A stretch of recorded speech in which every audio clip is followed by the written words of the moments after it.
Thank you, everyone. Good evening and welcome. Over to you, Madam President. Well, good evening. I'm Jamila Brathwaite, the president of the African American Historical Society of Rockland County. And I'd like to thank you for attending our last event of the year that commemorates the ratification of the 13th Amendment. Tonight, the African American Historical Society will share a few components of what we have learned about how people have seized and built on their freedoms after the ratification of the 13th Amendment. And then after that presentation, we will be introducing our keynote speaker, Dr. Myra Young Armstead. So despite the challenges posed by tonight the African American Historical Society will share a few components about what we've learned about Black people who seized and built upon their own freedoms.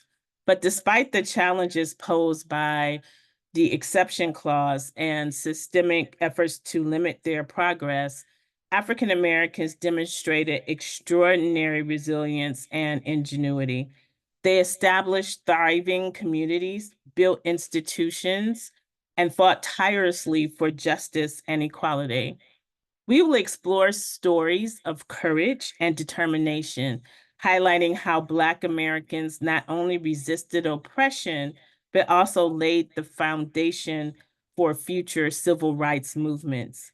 Through education, activism, and community building, they transformed newfound freedoms into lasting legacies of progress. So together, we will reflect on these remarkable histories and consider how they continue to inspire the ongoing fight for justice and equality in our nation. So let's reflect on the 13th Amendment for a moment. We explore it. We know that it was a transformative yet complex milestone in American history. On December 6, 1865, the 13th Amendment was ratified, officially abolishing slavery in the United States.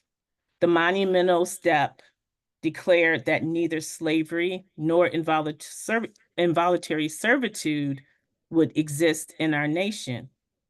However, the amendment included a critical exception, which is neither slavery nor involuntary servitude, except as a punishment for crime whereof the party shall have been duly convicted shall exist within the United States or any place subject to their jurisdiction. So what does that mean? This language would have profound and lasting consequences. While the 13th Amendment generally abolishes slavery, it allows for forced labor as a punishment for a crime. The significance is that the amendment freed millions of African Americans, marking a pivotal step towards civil rights and freedom. It ended the institution of slavery that had defined the nation's economy and social structure for centuries. But there is a flaw, and that is the exception clause, which opened the door for other oppressive systems, such as convict leasing, where prisoners disproportionately African American were forced into labor under conditions resembling slavery. And over time, this loophole has continued to the rise of mass incarceration, which continues to disproportionately impact African American communities. While the 13th Amendment was groundbreaking, it was not perfect. It symbolizes both progress and the persistent struggle for equality and justice.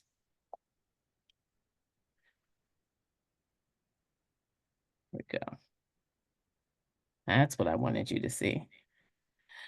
And the need to reform in our criminal justice system. So the 13th Amendment reminds us of how far we have come, but it also reminds us of how far we still need to go to achieve true freedom and equality for all. So at this time, I'd like to share a component of what we've learned about how people have seized and built on their freedoms after the ratification of the 13th Amendment. But I want to do something just a little different. I want to look at Black Rockland from a lens of Black utopianism. And what is that? Utopianism is sometimes considered an abstract dream, but I think that it's a vital tradition that's deeply woven into the fabric of Black liberation movements. It stretches from the Reconstruction era to present. These are visions that Black people had of a better future that go beyond just our mere desires to escape systemic oppression. They represent the bold, creative steps taken by Black people to build alternative communities, to reclaim land, and demand self-governance. It's a tradition that is rooted in the collective dream of liberation. I like to look at a few examples of Black freedom in Rockland County through the lens of Black utopianism. So let's talk about even before general emancipation. We have found runaway ads for Rockland County that show the determined resistance of enslaved people who sought their freedom. For example, in 1754, an ad was placed by Robert Campbell of Tapan for a Phyllis or Filda. She was 19 years old and she had escaped with a fake pass. And it said that she sometimes claimed to be free. And what that means to us is that this was not the first time that Phyllis had escaped. 3 years later, in 1757, Henry Sniffen, an enslaved man, ran away with another named Cuffy, also from Japan. So they joined forces in this quest for freedom.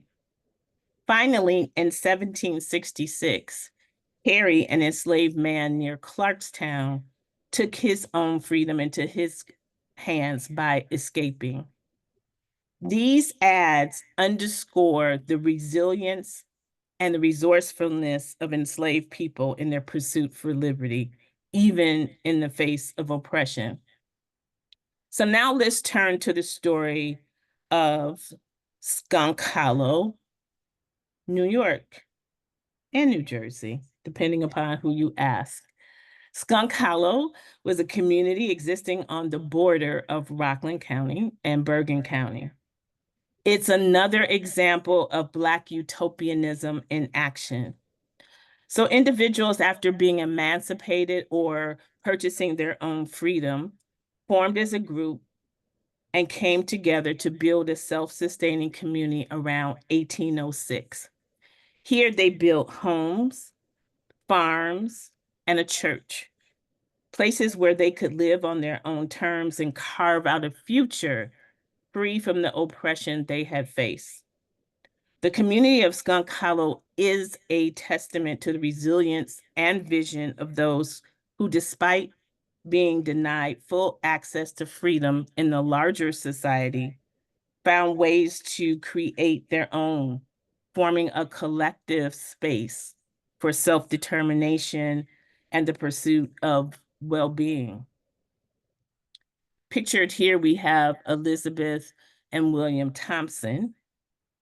In 1856, a church, the Methodist Episcopal Church of Colored People of the Township of Harrington, also called the Old Swamp Church, stood in Skunk Hollow, where William Thompson, pictured here, was its minister. After building the church in 1856, the community continued to grow. And this enclave of free Blacks, they maintained stable families with close kinship ties. But after William Thompson's death in 1886, the community began to decline after 100 years of existence. Opportunities outside of the mountain community encourage residents to relocate to places in Bergen and other communities in Rockland County. But church members from Skunk Hollow who built the new house of worship in Sparkill named it St. Charles AME Zion Church. And we know that that church still exists today. So let's talk about the story of Nyack's own William Henry Myers, who at 15 years old, he self-liberated himself from enslavement in the South. Myers didn't simply escape. He joined the Union lines and he fought in the Civil War until it ended, contributing directly to the fight for freedom. His migration following his liberation was a part of a larger ongoing search for a place where Black people can not only escape the terror of racial violence, but also create communities based on autonomy, dignity, and self-determination. His story reflects the role migration has played in Black utopian thought as individuals sought not just freedom from oppression, but the possibility of building a life where they could thrive. So I want to pause here for a moment so that we can actually hear the voice of William Henry Myers as he provides a perspective regarding Black autonomy. The following that I'm going to read to you was written in September of 1890. And Myers is writing in response to a Southern visitor's attempts to stoke fears in white Nyack residents about Blacks in the South. So Myers writes, in the first place, the Negroes don't want the country as stated by Mr. Odell. They simply want their rights as guaranteed them by this country. Mr. Odell charges that it is almost impossible to get the N-words to work the cotton. And why? Because the people of the South are poor and have no money. There are plenty of Negroes born and raised on plantations who could work every foot of land and make the owners of the land rich if they were only allowed to do so in peace. From the place of their birth, they have to roam in cities and towns among strangers looking for work, rather than to remain and be tormented to death.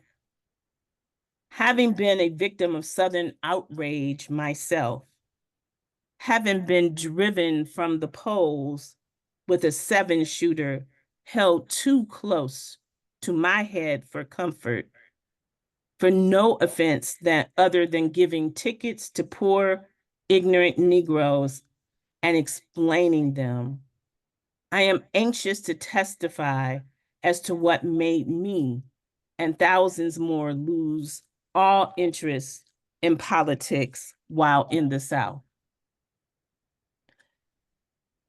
So Myers is telling us here that, Black people would stay in the South if they could live in peace, but they have to leave because they're not allowed to do so. And so he and others in his family, Myers, came to Nyack. His cousin, Charles Mayo, who fought in the Civil War as well, also migrated to Nyack. And eventually his mother and his much younger brother also migrated from the South to Nyack. Myers was a remarkable individual. He was the first Black person to run for office in this county. He didn't win, but he did make an attempt to be active in politics. But he was also extremely active in many other activities within the county. And here's just a list of some of those activities and organizations that he and others were involved in.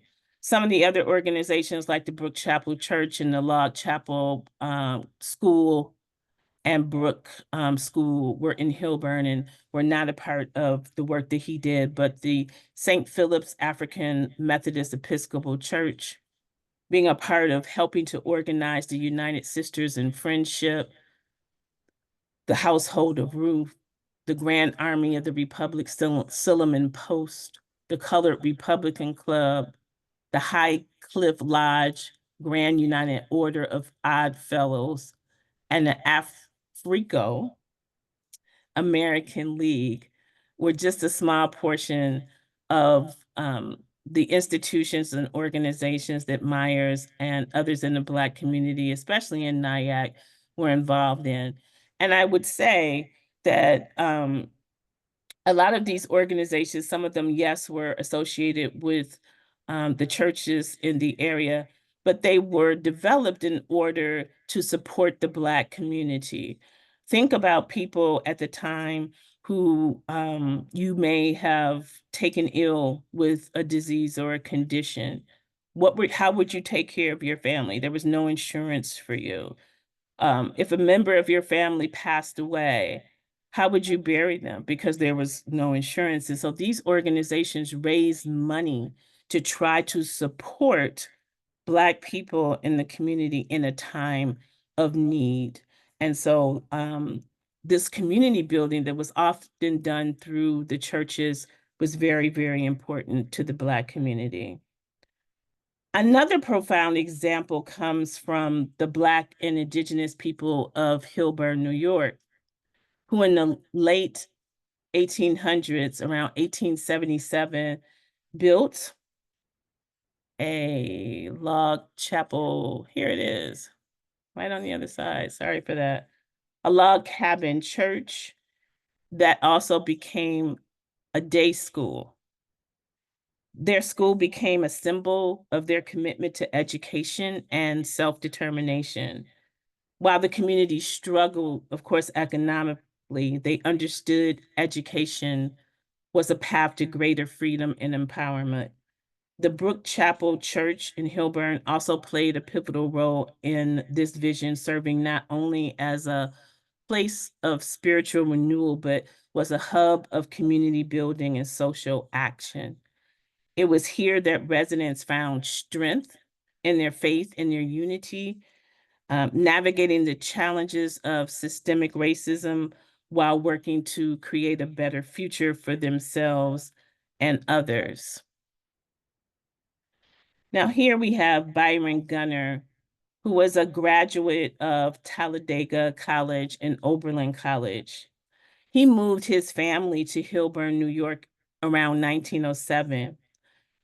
He was a radical thinker, an advocate for Black equality.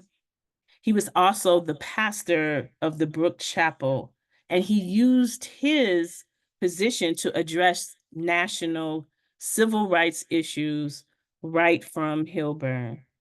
He served as the president of the National Equal Rights League and was a founding member of the Niagara movement alongside W.E.B. Du Bois, William Monroe Trotter, and advocated for justice and equality at a national level. Now, for me, I find this to be huge because Hilburn, first of all, Rockland is the smallest county in the entire state. Hilburn is a very much tucked away small community. And here they bring in Byron Gunner, a radical thinker, to pastor their church. Along with Byron Gunner came his wife, Cicely Savory Gunner, and her sister, Kate Savory. All of them were Talladega graduates. They were deeply influenced by their father, the girls were, William Savory, who was born in slavery. William recognized that education was key to Black achievement, and he had a belief that guided his founding of Talladega. This legacy inspired Cicely and Kate, who brought their father's passion for education to Hillburn. Cecily taught kindergarten at the segregated Brooks School, while Kate served as its principal, she also taught 7th and 8th grade and coached the boys basketball team. And from time to time, she was known to resign from her position in opposition to the challenges and conditions that existed within the segregated and overcrowded school in Hillburn. So the Gunners and the Savorys, their commitment to education and to civil rights undoubtedly influenced the Hillburn community. Their leadership set the stage for future efforts to challenge segregation, including the landmark fight led by Thurgood Marshall in the early 1940s. Byron Gunner's radical activism, coupled with the educational leadership of Cecily and Kate, made the family a powerful force for change, leaving an indelible mark on Hillburn's history. After Reconstruction, when federal protections for free people were withdrawn, the Southern landscape became increasingly hostile. Jim Crow laws, racial terror, and the resurgence of white supremacy made life unbearable for many, and this harsh reality led to more radical collective search for psychological and material liberation. The history of Black utopianism is a testament to resilience. Today, this tradition continues pushing forward with the same urgency and vision that our ancestors carried with them as they sought out new possibilities for freedom. The African American Historical Society is committed to continuing this work of uncovering the hidden histories of resilience and strength, of freedom and of courage. And we endeavor to lift up the voices of those who came before us, those who charted the pathways so that we could be here today, living out our ancestors' wildest dreams. We ask that you join us in this work in whatever way that you can. Together, we ensure that the rich legacy of Black communities is not only remembered, but also celebrated and passed on for generations to come. And with that, I'd like to introduce our AAHS board member, Drusilla Kinzonzi, who will tell you more about our work and how you can take part.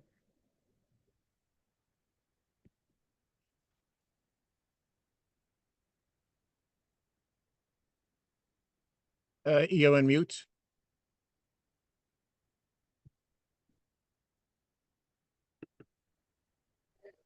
Okay, okay. Thank you, thank you, thank you. Sorry for that. First and foremost, thank you for sharing with us tonight for this enlightening event honoring our legacy of freedom and resilience. The African American Historical Society of Rockland County is dedicated to educating the public on the historical, cultural, and social experiences of the African diaspora, particularly in our region.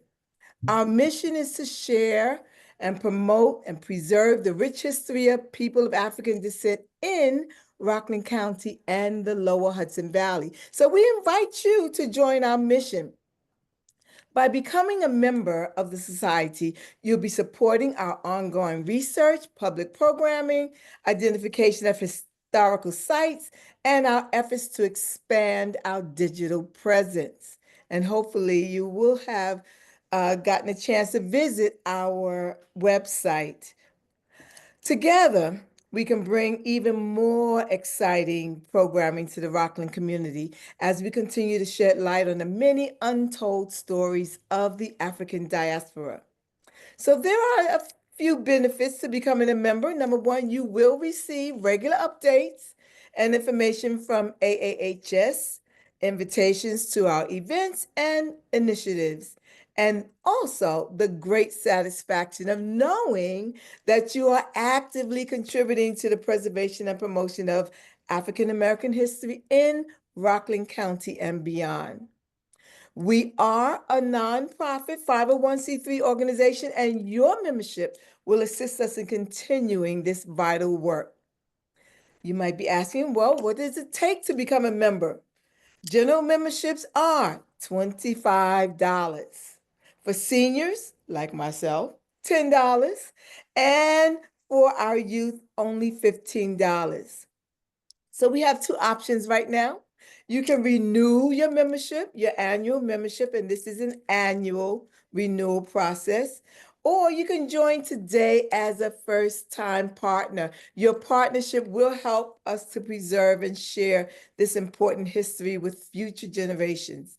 So you can simply scan the QR code on the screen there, or you can go to our website, AAHS of Rockland, one word, .org, AAHS of Rockland.org. So don't delay, renew your membership for 2025 or join us today and partner with us. And I thank you in advance for your support. Well, thank you so much, Drusilla, for that. We are going to be placing in the chat the website for membership, as well as information about all the work that we have done over the past year. I'm not going to linger on this at all because I know we want to get to our keynote, and I can see Dr. Young Armstead in the chat here, in the Zoom here. One of the things that I'm really, really proud of is that we've worked really hard to create the historic Hilburn site. And that website provides archival photos, documents, stories of families and resilience. It talks about the desegregation case. There's a video or two there. It is, I want to say, in its initial phases. It is launched for you to take a look at, but we will be working with the community. We have lots of additional information to put into the website, so it will be growing. You can check back whenever you have an opportunity, but we hope that it will be a great tool for our community and the nation, perhaps even the globe, to learn more about Rockland County and Hilburn.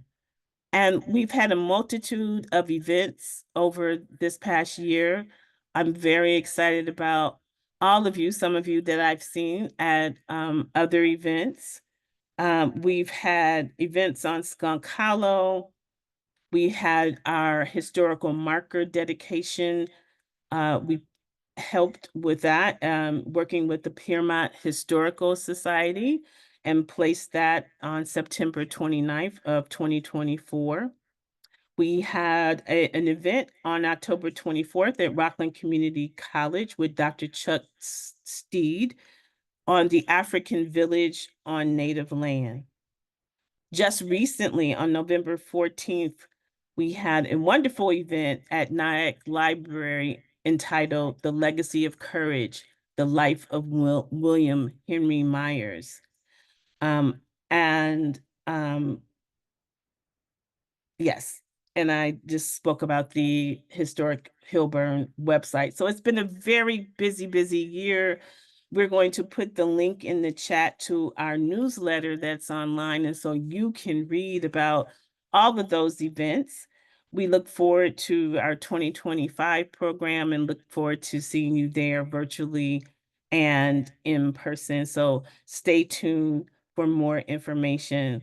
And so now I am pleased to turn this program over and introduce our AAHS board member, Dr. Elias Rodriguez, who will enlighten us about the keynote address. Good evening, everyone.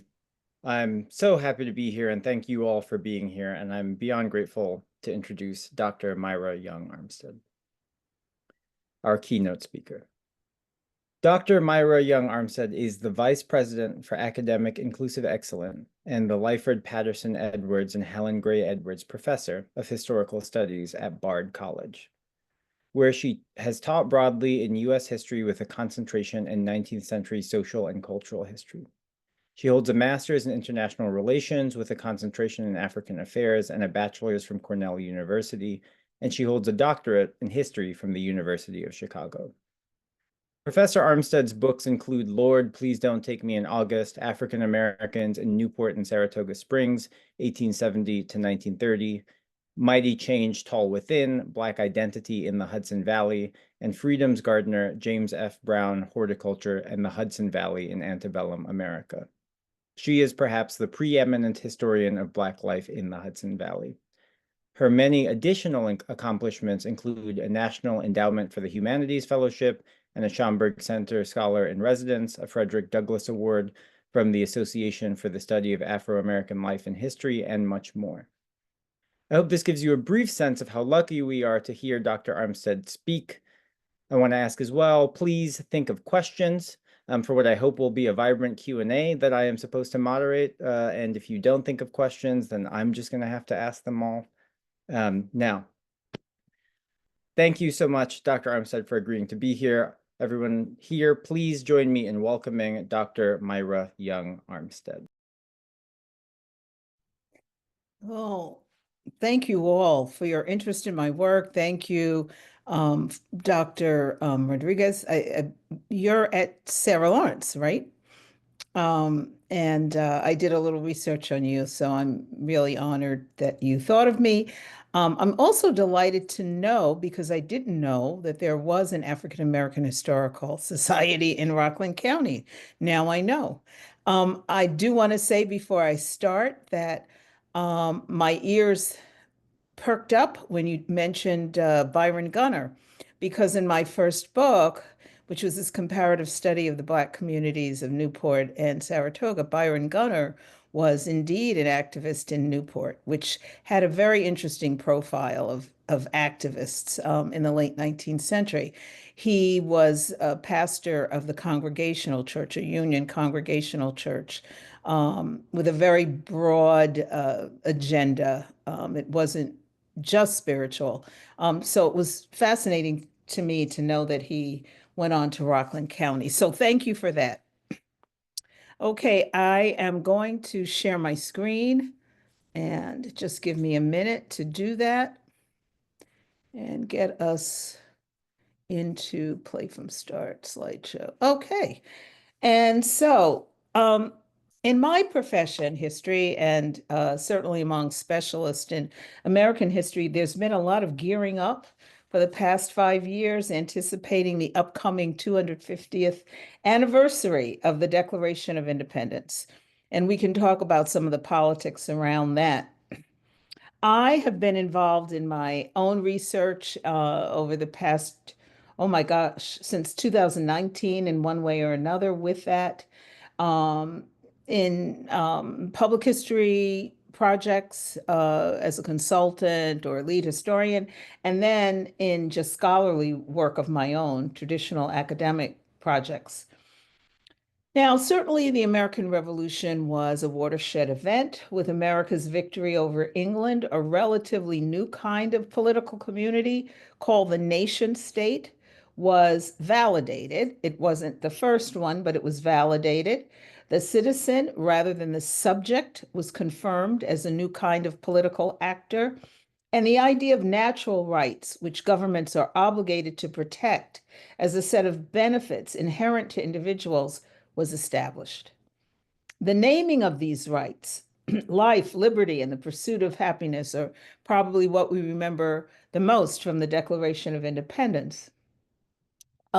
These were ensconced in this sacred text of sorts for this nation. But as we all know, those rights as citizens would not be equally shared by the Europeans, Africans, and indigenous peoples within the borders of the new United States of America. The withholding of rights as free citizens is the theme of the story that I will tell over the next minutes by focusing on 3 Black people who lived in upstate New York, so in the upper Hudson Valley, and whose enslaved status during the Revolutionary War belied the grand egalitarian motivations for the colonists' rebellion. What is the slave? What to the slave is the 4th of July? Frederick Douglass famously enjoined a Rochester, New York audience in 1852. The occasion was the city's commemoration of the nation's founding document, the Declaration of Independence, on the 4th of July. At a time when more than 3 million Blacks were held in bondage below the Mason-Dixon line, and they represented 90% of the country's total African-American population, this former fugitive from slavery in the South continued his blistering rhetorical query: are the great principles of political freedom and of natural justice embodied in the Declaration of Independence extended to us? Earlier in 1786, Long Island-born African-American poet Jupiter Hammond applied a similar critique of Black bondage that resonated for the North as well, while he was a slave for Connecticut's Hills House family. In his essay on slavery, Hammond penned, "When shall we hear the joyful sound, echo the Christian shore, each humble voice with songs resound, that slavery is no more?" Douglass and Hammond's painful musings demonstrated that the deep ironies and contradictions, as well as the hopeful possibilities of the noble ideal of freedom birthed in 1776, were not lost among African Americans who lived in New York State's upper Hudson River Valley during the Revolutionary era, and in ways that extended beyond the boundaries of the new republic heralded by the Declaration. Slaves owned by the colonial aristocracy of the region acted on their yearnings for the freedom expressed in America's lofty founding text in several ways during this time: by defection, negotiation, and non-cooperation. These can be seen in the behaviors of Scipio, Prince, and an unnamed female, respectively. These were all human chattel held by this man, General Philip Schuyler, the Schuyler sisters' dad. When the Revolutionary War broke out, Schuyler was a member of New York's elite, having made his fortune as a landlord of several tenant farms and a businessman with diversified trading interests, including food provisioning to the West Indies, lumber, and flax. 2 impressive homes, attended by enslaved workers, stood as evidence of his wealth. One on the left, a period mansion in Albany, and the other, his Saratoga country seat some 30 miles north of the state capital. New York sent Schuyler as its representative to the Continental Congress in 1775, where he served until June of that year, when George Washington appointed him Major General in charge of the Northern Department of the Continental Army. Like most of his peers, Schuyler saw no conflict between the fight of colonial subjects against American slavery, as they called it, at the hands of the British, and his continued enslavement of some 12 to 14 human beings descended from Africa. They, however, thought otherwise. Defection. The news probably reached Scipio through the general's, The news probably reached Scipio through the general's own conversations or those on the commander's staff.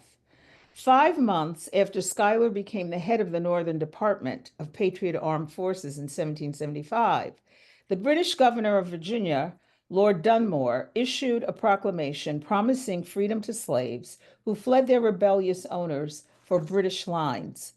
Such military intelligence spread quickly. Within just 1 week, it circulated hotly among Philadelphia's and Manhattan's enslaved communities and continued to sweep up the East Coast. But it wouldn't be until March of 1780 that Scipio would take advantage of the opportunity to escape Schuyler's grip. Perhaps Scipio's disappearance and the restiveness of nearby Blacks is why, in July of that year, Abraham Trout, a subordinate of John Lansing, Schuyler's military secretary and property overseer, felt compelled to report from Saratoga that the Black folks here are all well at present. In fact, it might have been Tro who encouraged Scipio's run. The white settler population around Saratoga and northward into Canada included many who were loyal to the British, silent or ostensibly neutral pragmatists who valued stability over revolutionary chaos, so much so that they may have constituted an actual majority in the recently settled region extended from a point a few miles above the city of Albany to Lake Champlain. After Britain's defeat at the Battle of Saratoga in 1777, Britain used secret agents among such loyalists in the vicinity to recruit troops to the depleted ranks of the Crown's provincial army. That area would have included Schuyler's Saratoga and Albany establishments. Circumstantial evidence implicating Tro in Scipio's move behind British lines exists in his later appearance on a list of those New Yorkers returning to Canada and required to take an oath of allegiance to the King of England in order to reclaim farmlands they had fled during the war. Tro's property was in the town of Durham, Quebec. Scipio somehow slipped under the radar, whether by his own machinations or with the help of a white loyalist. To prevent similar defections, New York Senate established a body of commissioners in 1778 charged with monitoring and punishing loyalists for their political activities, including their influence on the state's enslaved population. According to its records, in one instance, General Schuyler apprehended an unnamed, quote-unquote, Negro man on his way to the enemy, and at the request of his owner, had him jailed and brought before the Watchdog Committee in order to learn the name of his British connection. After disclosing that it was a local Quaker, the captive saw his plans reversed. He was returned to his enslaver in October of 1780. Scipio, however, was fortunate. Whether Tro was his liaison to the King's army or not, Scipio, the, quote, stout fellow who was formerly the property of Philip Schuyler Albany, this is how he's described in the records, successfully loosed himself from the general's chains 3.5 years before the end of the war, when he was 28 years old, and attached himself to British Major General William Potts. Potts headed the Queen's Rangers, a scrappy yet brave lot whose members had, quote, behaved bravely and done their duty and are deserving of whatever His Majesty may be graciously pleased to favor or reward them with. Scipio probably was Potts' personal servant, as he did not perform military service in the field. Scipio's case perfectly illustrates how and why historians now understand that the history of U.S. slavery during the years of the Revolution and early Republic must be contextualized within the scope of current events in the larger Atlantic world. With other loyalists, Scipio traveled optimistically from New York Harbor to Port Roseway in the southeastern portion of Nova Scotia on September 22, 1783, less than a month after the Treaty of Paris ending the war was signed. So, in other words, the British, at least at this level, honored their promise to the enslaved population that fought on their side. Aboard the auspiciously named Prosperous Amelia, he hoped to escape the racial politics of the new American Republic and anticipated brighter prospects as a free man. But the future did not conform to whatever lofty dreams Scipio conjured. They were also shaped by the mix of contemporary and emergent racial politics in Canada, England, and Africa. Scipio would find that Shelburne, and that would be down here, Shelburne, the town created in 1783 at Port Roseway, was not a slavery-free zone. Unfree labor was very much present there. Records indicate that Scipio had not technically performed military service at the time of his evacuation with other loyalists to Nova Scotia, at least according to the criteria used by the British to define such services. He was in the possession of a certificate of freedom in September of 1783, and Major Potts was Scipio's owner, quote unquote, although Scipio is listed as free since the time he, quote unquote, ran off. Scipio's lack of what was considered conventional military service or combat duty, even when attached to a British officer, was due to restrictions normally placed on Black Army men. Most were not deployed in active fighting, although some were. The Loyalist Pioneer Blacks, an African American regiment that served under British General Henry Clinton in the South, New England, and New York City, were not assigned to regular soldiering duties, for instance. Instead, they and similar Black regiments were scouts, raiders, and engineers who paved roads and completed other war-related construction projects, or else were assigned to high-ranking officers as cooks, servants, and skilled tradesmen. It was probably in one of these capacities that Potts, quote unquote, owned Scipio. In other words, Scipio took orders from Potts, at least until he disembarked in Canada. Approximately 3,000 newly emancipated American Blacks disembarked in Nova Scotia from April to November 1783, among the total population of roughly 16,000 Loyalists landing in Nova Scotia that year. This included many members of disbanded Loyalist regiments like Scipio, merchants seeking to profit from the boom promoted by the new arrivals, which you can see in these newspaper ads, or maybe you can't make them out, but I could explain that later. And poor folks impoverished during the war from punitive dealings with revolutionary neighbors and patriot governments. But there were also wealthy white folks who carted 2,500 people as human property, slaves who remained enslaved in Canada alongside inanimate possessions. These were able to impose their racial codes and ideas concerning Black inferiority upon the establishment. Nearly all found themselves scrambling to find a way of eking out a living in the foggy territory with rocky, barely arable soil, while a group of men calling themselves the Port Roseway Associates worked with the British government to subdivide and distribute among the refugees lands once belonging to the Aboriginal Mi'kmaq people. Scipio would learn that the anticipated dispersal of material items in parcels in Nova Scotia was anything but egalitarian, and that free Blacks were last in line to receive everything. General abuses and corruption appeared from the beginning.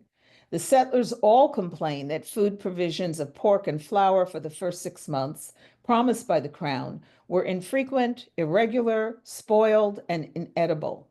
Moreover, favoritism and nepotism dictated who received the supplies. Originally, all heads of households were to receive plots by a lottery in which Blacks were not allowed to participate after the territory was surveyed. However, the fees charged by government officials for surveys of land meant that the less moneyed necessarily had no means to pay these charges. Surveys dragged on for 2 or more years, and the land distribution was grossly uneven. Plots egregiously varied in size: 50, 100, 200, 300, 1,200, 5,000, and 10,000 acre plots were handed out depending on one's arrival date. The earliest on the scene often benefited most, rank in the British military or government, and personal resources.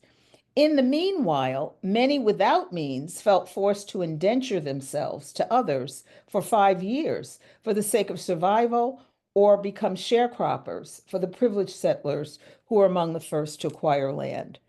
Perhaps Scipio took this course. Or if Scipio decided to take his chances as a free wage worker in the uncertain Shelburne economy. And by the way, this slide shows all of the Loyalist settlements. So Shelburne was here, and in a minute, I'll be talking about Birchtown. just to the northwest. He would have faced growing resentment from unemployed white laborers still waiting for the slow completion of land surveys. They directed their anger against Black workers who were offered and accepted the lowest of wages. Within the tautological logic of a split labor market, employers paid Blacks less than whites as a matter of course, simply because they were Black. In fact, African American tradesmen, carpenters, blacksmiths, skilled manual workers garnered half as much as whites in similar jobs. 10 months after Scipio's arrival, tensions over such hiring practices erupted into a race riot in which jobless whites attacked African Americans living in Shelburne's Black section called Blacktown, demolishing homes there and beating residents during the summer of 1784. Some have said that this was the first race riot in North America. Once peace was restored, the British governor replaced the dawdling chief surveyor with the Port Roseway Associates, who in turn continued to place white settlers before Blacks in passing out lots. If Scipio ever received land, and especially if he did not, the violence of the Shelburne riots might have persuaded him to move to Birchtown, an all-Black town founded in 1783 by Black pioneers 4 miles northwest of Shelburne with an initial population of 1,500. The hard, craggy ground there was inhospitable to farming, and lots given there were the smallest. One surviving document shows that an official surveyor subdivided plots there into 20 acres in 1787, a striking contrast to the 50-acre minimum in Shelburne. Perhaps Scipio found love in the midst of all the hardships. He might have fallen for another free Black woman at one of Shelburne's quote-unquote Negro frolics, so roundly condemned and quickly banned in Shelburne by white officials. In 1784, a 6-week-old infant named Christopher Scipio is listed among the women and children living in Birchtown, alongside a 24-year-old female named Rency Scipio, presumably his mother. Scipio was a fairly common classical name given by enslavers referencing the victory over the northern African city of Carthage by Roman general Scipio. And there were a total of 5 Scipios listed among Black loyalists to arrive in Nova Scotia after the Revolution. Still, it is tempting to imagine baby Christopher as the son of the fugitive from Schuyler's Albany mansion, as he may have tried to start a family in his new home. The fact that the historical record contains no explicit mention of an adult male Scipio living in Birchtown points to yet another possible narrative about his ultimate fate. The economic and racial difficulties Scipio and other Black loyalists faced as newcomers in Canada led to another scheme, an exit plan that took them across the Atlantic to West Africa. Since the mid-18th century, a transatlantic British and colonial American alliance of non-conforming Protestant abolitionists, including Quakers, Methodists, and Unitarians, had been gaining momentum.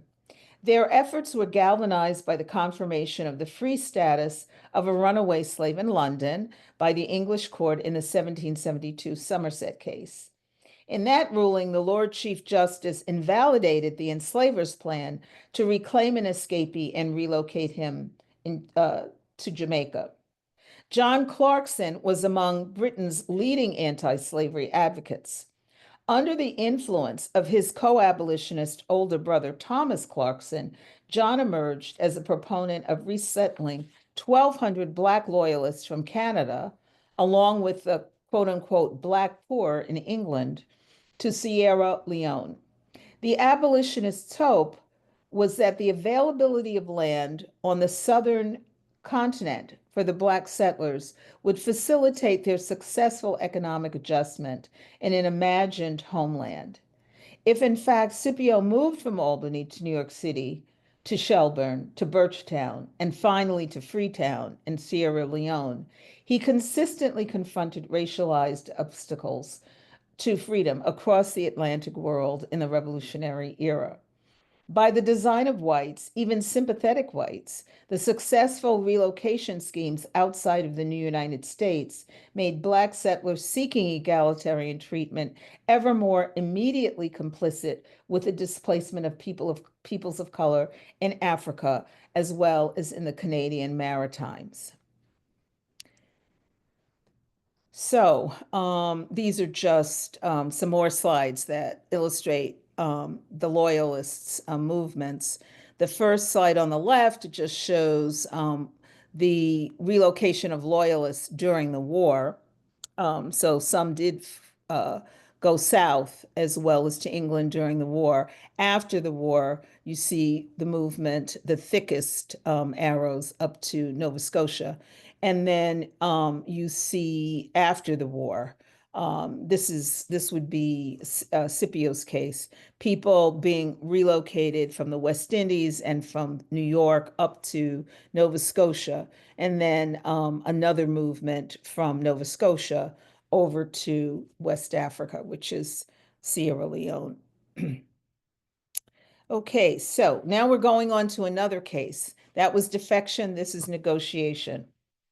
The unsettled conditions of the war offered another Black human being, General Schuyler, held as property, an opportunity to arrange the oxymoron of a better enslavement, in an exchange demonstrating the ability of both enslaved and enslaver to bargain to their respective advantage. In 1776, Philip Schuyler purchased a Black male from Montreal named Prince, who apparently was already a slave there. Prince's owner had been Alexander McCulloch, Deputy Quartermaster General for the British, who was taken as a prisoner of war during General Richard Montgomery's initial victory there for the Continental Army in 1775. Prince labored as either McCulloch's valet or general manservant, and consequently shared the quartermaster's fate as a captured enemy forced by American troops during the late fall of that year and winter of 1776, to trek south to Albany under close guard. Understanding the desperation of his state, Prince took matters into his own hands by relaying the following appeal to Catherine Schuyler, the general's wife. And so I'll just read it. The humble petition of Prince the Negro belonging to Mr. McCulloch. Most humbly showeth that as your petitioner is in the greatest distress and has quite lost the use of my limbs with cold for want of clothes or blanket, so to inform your ladyship that I wrote to his excellency the general, that's General Schuyler, received no intelligence of my being released from my long and miserable confinement. I am very willing to go to work for his excellency the general at any sort of employ or any of the inhabitants in the town for my victuals and clothes. Therefore, your ladyship would be so good as to intercede with his excellency for me and get me released, as I am informed my master, Mr. McCulloch, is in remedy, and for your great and bounteous goodness, I shall be in duty bound, I ever pray. Prince the Negro. Prince recognized that McCulloch was no longer able to provide for him and took it upon himself to offer his services as a slave to a far better positioned military man, General Philip Schuyler. Perhaps Prince used another hand to write the letter, although he was probably not totally illiterate. He was almost certainly bilingual in English and French to some degree, as someone assigned duties to a British officer stationed in Quebec. Out of desperation, he calculated that his qualifications and experience could be leveraged to improve his material circumstances, even if he remained enslaved. Seeing that McCulloch was in no position to object, Schuyler seized the opportunity to buy Prince. The British commissary provided the receipt, which read, Mr. McCulloch's best respects waits on General Schuyler. He has sent him the Negro man Prince, together with the bill of sale. The general will be so kind as to make it known to the Negro that he is now his property. Still, Schuyler proved how shrewd a businessman he could be in a buyer's market for this particular human body. 3 months after the sale, McCulloch, still a prisoner of war, but now in Vermont, wrote to Schuyler, apparently to address the latter's criticisms about a recent slave purchase. The subject was probably Prince, although no name is mentioned. The general apparently was finding Prince to be a bit truculent and complained about this. McCullough responded, quote, I'm extremely sorry to find that the Negro man does not now answer the character I entertained of him, for I flattered myself that having no complaints during my stay at Albany, nor any since till now, that he was the general's properly agreeable to his bill of sale to all intents, and what particular answer you may require, or I can make, since in my present situation is to me a little difficult.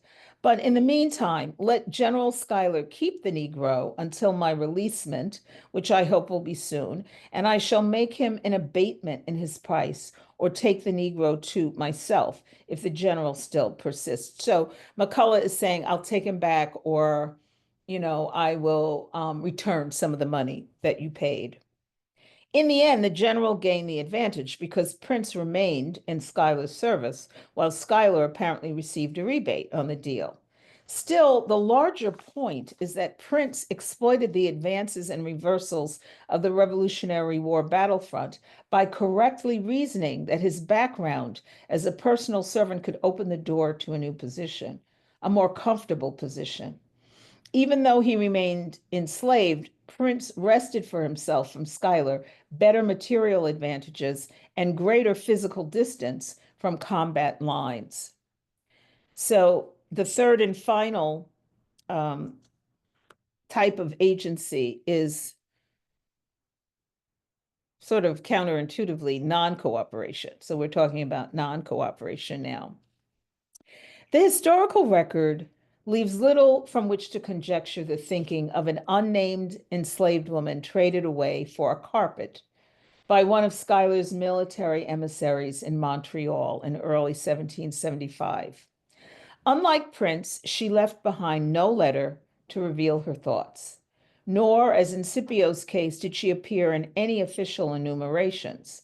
Rather, she is casually mentioned almost as a footnote in a letter, a report of sorts, of one of the general's agents. Back in March of 1776, Fort Ticonderoga was in American hands after Schuyler ousted the British from their initial stronghold there in 1775. This victory had secured Americans clear and safe access to Canada through the northern woods above Saratoga for a time. Apparently, Schuyler directed his functionaries to take advantage of this opportunity to make some expensive clothing and furnishing purchases in Montreal during this interlude. In a dispatch to the general, the clothier general to the United States Army, John Taylor, described the transactions, most of which were for luxury items. Quote, I send per Mr. Van Schaik the gauze, catgut, and lace. The cloth trimmings and epaulets are not to be had in this city. The garlics are too low priced and poor. No lutestring, nor durcape, which is a woman's apron cloth, of the color I was to get. I send some patterns of silks with their prices.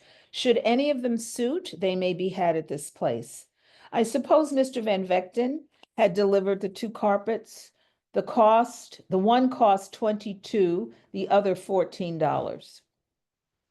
Then Taylor casually inserted information on his decision to barter an enslaved woman he valued at roughly $68 in today's money in order to pay for an additional irresistible third carpet in the hall. His reference to her as a wench in his correspondence identifies her as a slave in this context. He wrote, I sent another with green tea, stockings, and gloves by James Pettit. I came across this one after I bought the other two, it being an extraordinary fine one together with a necessity I was under to take it in exchange for the wench. Will I hope apologize for not exceeding my orders in buying 3.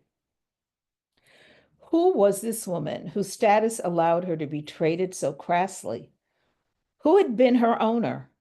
Was she a prisoner of war captured from a loyalist family by the Americans in some earlier battle? Was she enslaved by Schuyler personally? The fact that Taylor called her a wench, a common reference to female slaves and white women of low status, along with the fact that Taylor thought to traffic her, offer strong clues that she was a Black bondswoman. In contemporary newspaper advertisements, female slaves were called wenches, as in the following news item, quote, "To be sold, a likely young Negro wench between 13 and 14 years of age, understands all kinds of housework and sold for no fault." In 18th century usage, wench had negative social connotations associated with prostitutes, disreputable women, or women of low status. The routine application of this language to females of African descent sexualized them for potential buyers. It implicitly emphasized and essentialized their reproductive function as breeders. With the exception of the gauze, catgut, and epaulets, Taylor's purchases fit those of the households of well-off elites. The patterned silks, garlic, lutestring for ribbons, carpets, not the commissary of an army needing shoes and food. In fact, even the gauze may not have been for the soldiers. In her survey of women's dress during the Revolutionary War, Alice Earl Morse found that, quote, "Women seemed absolutely lost without gauze. A high headdress was a poor thing without it. Those years were the season of gauze caps, bonnets, aprons, ribbons, and kerchiefs, and even gauze petticoats." Although Congress had appointed Walter Livingston deputy commissary in charge of stores and provisions in the New York department, he was subject to the orders and directions from any other superior officer. And the clear indication in this instance is that Schuyler, head of the Northern Department of the U.S. Army, and therefore Livingston Sr., did not object to Taylor's sale or trade of an enslaved woman for luxury items, including fine fabrics and woven floor coverings at a time when Americans were making homespun and Continental soldiers were starving for lack of provisions. It was to Schuyler, not Livingston, that Taylor directed his letter concerning the deal, and it was to Schuyler that Taylor expressed an apology of sorts for overspending. Morse noted the vast incongruities, those are her words, vast incongruities in consumption patterns throughout the colonies during the war between ordinary people and the gentry, regardless of devotion to a shared revolutionary cause. It was not that Schuyler was unmindful of the Army's needs. He made sure Taylor sent down medical supplies for the wounded, catgut, and several casks of nails for maintaining garrisons at Fort George and Lake George. Rather, it was that Schuyler's wartime loyalties in no way disturbed his self-understanding. One of Schuyler's biographers, Don Gerlich, detailed the general's high standard of living. At a time when a minimum wealth of 300 pounds a year placed one in the ranks of the well-to-do, Schuyler was among only 3% of the population with wealth totaling 5,000 per year. Gerlich, in fact, states that the value of Schuyler's estate in the 1770s was probably much more. As general, Schuyler would ensure that he and perhaps other high-ranking officers from privileged backgrounds maintain the trappings of their social status, in this case, by the sale of a Black human being. Once the transaction was successfully completed, though, Taylor confided to Schuyler the need to make a quick exit before the buyer fully grasped the temperament of his new property. Quote, "They begin to complain of her being dirty, independent, and lazy. I hope to leave this place before she establishes her character." Dirty, independent, lazy.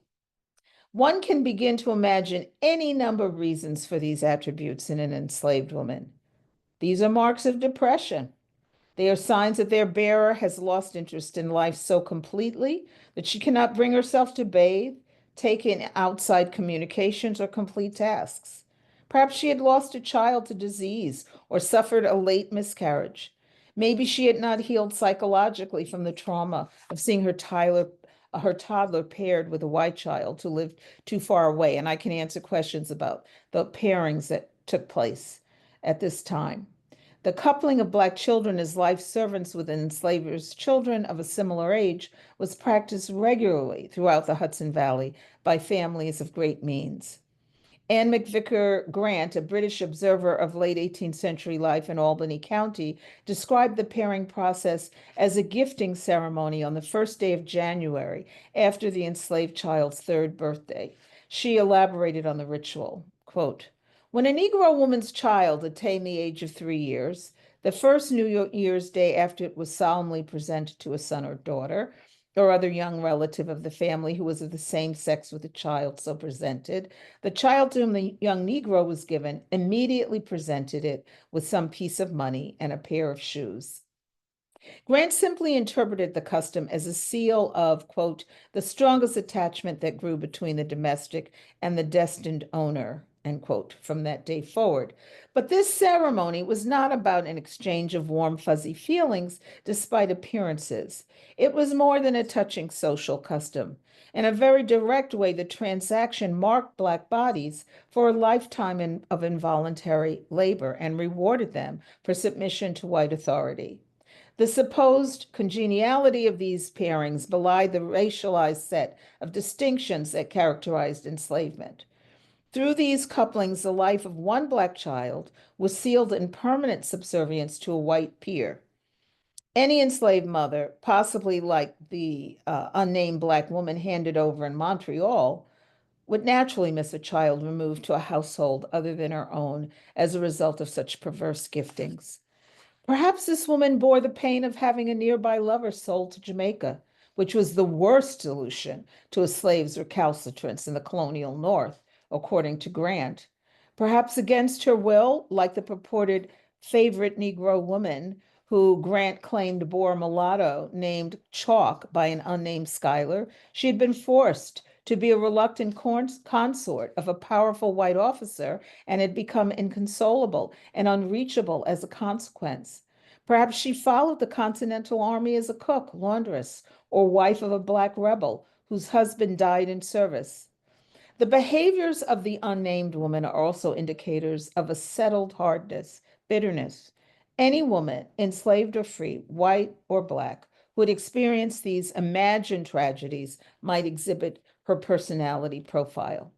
The key point, though, is that whether depressed, bitter, or some combination of the two, the woman had ceased to perform as a proper slave, to be cooperative and energetic, or to use the term of the day, she refused to be a, quote, likely Negro. A lazy enslaved person was no slave at all, since it was the consistent output of labor upon demand that defined her in the eyes of ruling whites. In essence, she had put herself on permanent strike. Schuyler and other enslavers recognized this reality and were forced to admit a liability in such cases. Selling the incorrigibles was an attempt to cut enslavers' losses. But through their intractability, Black enslaved women, like the one in Quebec, implicitly protested their circumstances to Schuyler and his fellow travelers during a war being fought for liberty. Scipio Prince and the unnamed woman probably never read the Declaration of Independence, but they certainly understood the ability of a text to spur life-changing action. Like Lord Dunsmore's proclamation, the Declaration championed the notion of human freedom as a prize, and the trio witnessed the responses it prompted. White people in control of public life, including those they called master or mistress, it spurred them to action. Men like Philip Schuyler were moved to take up arms, risking their lives and possessions against one another to defend or oppose the Declaration's claims. Patriots undertaking such sacrifice is expected to create a new society built upon the document's foregrounding of life, liberty, and the pursuit of happiness as natural rights. There is no explicit evidence that Scipio Prince and the unnamed female slave pontificated on the possible application of these ideals to themselves. Instead, it is clear that they understood and experienced the unsettled conditions prompted by the Declaration and the Revolutionary War. Scipio used them to explore the possibilities that legal freedom might extend to a formerly enslaved Black man. Prince used them to improve his material circumstances. The unnamed female seemingly was immobilized by them, her only agency expressed by refusal to be a likely Negro. Her behavior exposed the fact that the customary arrangement between enslaved and enslaver was no agreement at all. The careers of this trio crossed global terrains in a struggle involving the new United States, Canada, England, and the new Sierra Leone to reconcile mounting cries for universal human rights, freedom, and abolition with prevailing settled racial constructions in which Black people, whether enslaved or free, were subjugated. That this was true even in the US, as the US led the world in fashioning a democratic model of political belonging and citizenship, boldly underscores this inescapable, egregious, foundational flaw during the Revolutionary era, one which continues to vex the American polity today. The fact that the three were attached as slaves to Philip Schuyler, a man literally on the battlefront for freedom, while continuing to own, acquire, and trade them, accentuates the deep-seated thorniness of this national past. Thank you very much. I'll take questions. Thank you so much, Dr. Armstead. We already have one question in the chat, which I'm going to read out loud, from Tom Perry. Why was Sierra Leone a destination? Well, the short answer is that this was a project that was dreamt up by abolitionists seeking, these were the allies of Blacks. They wanted an end to slavery, but they were dealing with the reality of, quote unquote, the difficult adjustment of freed Blacks to coexistence with whites in England and in Nova Scotia. So this idea of colonization was sort of dreamt up, let's return them to their homeland. But of course, what was their homeland?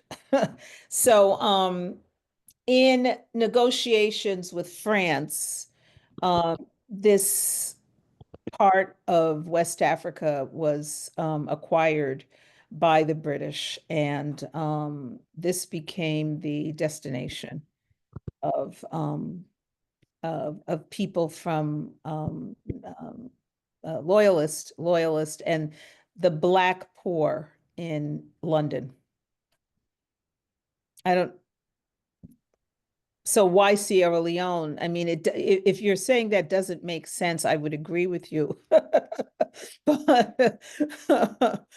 that was the thinking at the time, that this was a good thing. Return them to Africa.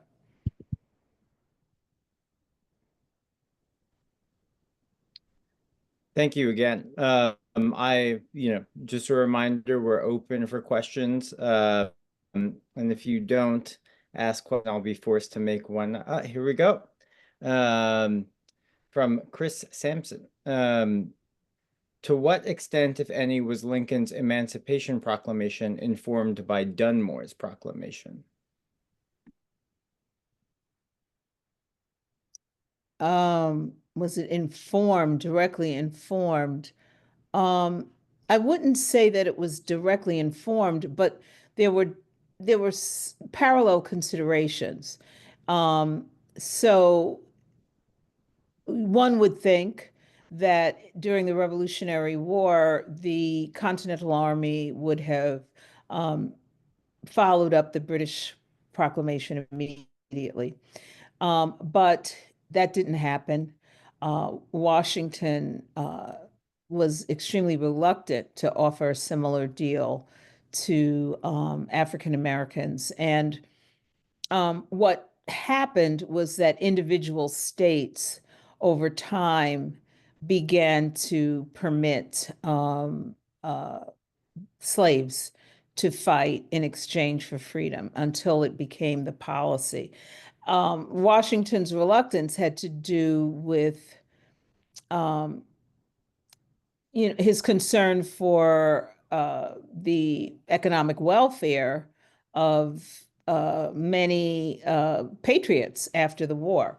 He did not want to signal that this new experiment that was coming into being, the United States, as a policy, opposed slavery.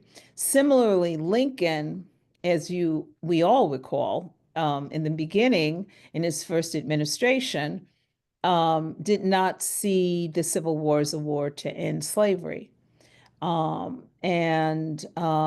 waited until there was a clear victory on the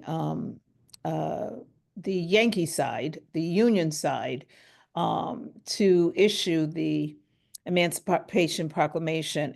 It was really a military, it was prompted by military exigency because slaves began running to Union troops and running behind Union lines as Union soldiers approached plantations and Southern holdings, and the Army had to figure out what to do with them, and began using them.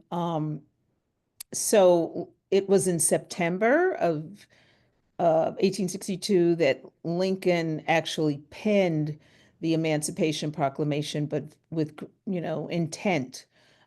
Waited until the right moment. There was a concern with what this would do for Northern morale, and that morale was, I would say, two-part. It had to do with what such a proclamation would signal, what would be the economic implications for Southern states that had not joined the Confederacy, and the United States should the Confederacy fail. But it also had another dimension, and that when I say morale, it was, what was the signaling with regard to the equality of Blacks vis-a-vis whites. So there are parallels, but I wouldn't necessarily say that that Lincoln looked to Dunmore.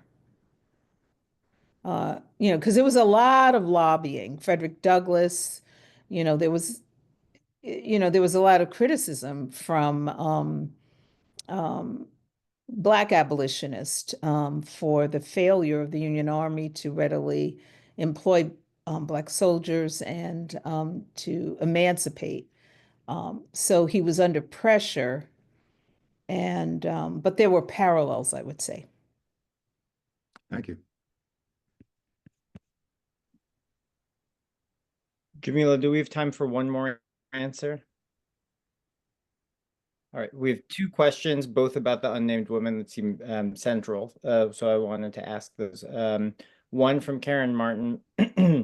What was the consequence for the unnamed woman or others not performing their duties? And another from Edgar Hayes. Could the unnamed woman's quote unquote depression be a part of her resistance? Yes. Yes, but by default, that's the answer to the last part. If you're not working, the definition of a slave is that, there's a very utilitarian definition. You're a laborer, and if you're not working, what good are you? So that definitely is resistance by default. And the first part of the question was, could you repeat that? I'm sorry. I lost it. What are the consequences for not performing their duties? Oh, they could be sold away. That generally, was the worst thing that could happen. You could be beaten. You could, you could be beaten and expected to work faster. Edward Baptist, historian, has written a wonderful book called The Half Has Never Been Told. And he focuses on the not so much the North. It's all about the South. And he uncovers this amazing set of documents that documents basically a speed up system once cotton became the major crop in the South, and how systematically the overseers were taught to increase the pace of work, the output um, of cotton pickers. So if you didn't do that, you were punished. Now that's in the South, but just generally the rule is if you're not working, you're going to be punished. You could be beaten, whipped. In the North, the biggest punishment was to, you know, sell you, and especially to Jamaica or to the West Indies.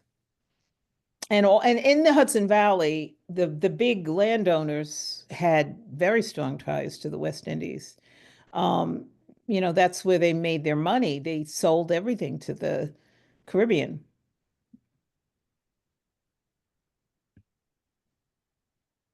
I think we have one more question if we can ask Edgar Hayes's question.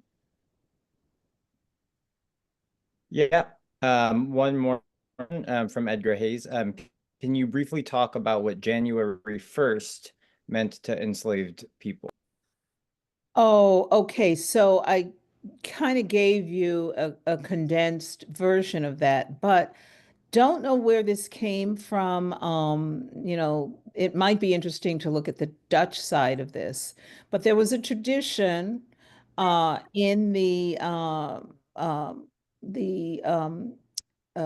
Hudson Valley that the colonial aristocracy that emerged would present their uh, enslaved toddlers to their own children, and they would sort of pair them up. Um, I really would, I wish I could read Dutch, but the New Netherlands Institute is translating a lot of the documents on the Dutch side to English. I think this was an American adaptation of maybe some religious holiday, maybe something connected with the Christmas and Epiphany, maybe. Um, you know, the 12 days of Christmas, or, you know, the not Christmas Day. But you know, they sort of sanitized, I would say, you know, the lifetime connection or ownership of their children, uh, uh, of slave children by their own children. And this became, you know, and this continued into adulthood. I just wrote a book, you know, I don't know if you want to see this. I'll try to, maybe Elias, while I'm talking, you can look up Memory and Enslavement with my last name, and there's a digital copy of it, and you could put it in the chat. But you know, I talk about this in greater depth, but I create this map, a spatial map from the point of view of parents and women who were concerned, enslaved parents and women who were concerned about staying in touch with family members. Should, say, the daughter of a Schuyler marry someone in New York City?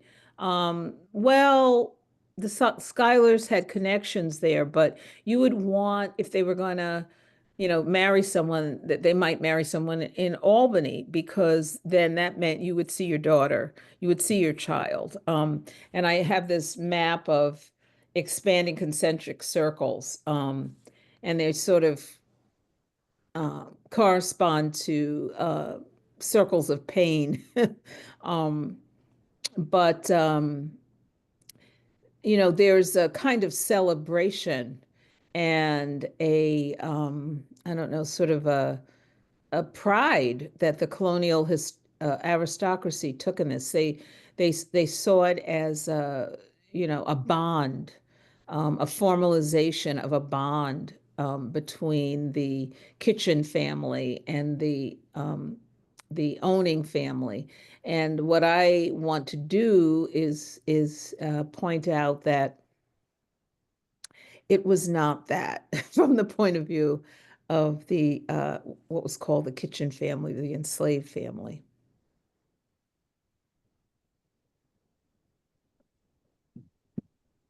Thank you again, Dr. Armstead. Really appreciate it. Thank you. Thank you for your attention.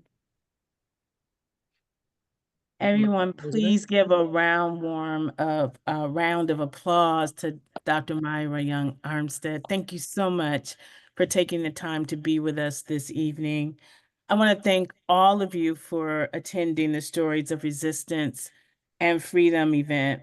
We're deeply grateful to you all. We're grateful to our keynote speaker for her insightful contributions, and a special thanks to the African American Historical Society of Rockland County Board of Trustees for their unwavering dedication and support. We also appreciate all of those of you who continue to support our mission and to preserve and share the rich history of African Americans. I've placed in the chat how to join our organization. You can click on that link. It's safe to do so, and you can read about being a member. Also, I've included our AAHS newsletter in the chat, where you can read about all the wonderful work that we did over the course of 2024. And if that doesn't help you to want to support us, I don't know what will. Your involvement is vital, and we look forward to your continued support as we work together to make these stories accessible for future generations. I want to wish you all a good night and a very, very happy holiday. Thank you so much for being here. Thank you.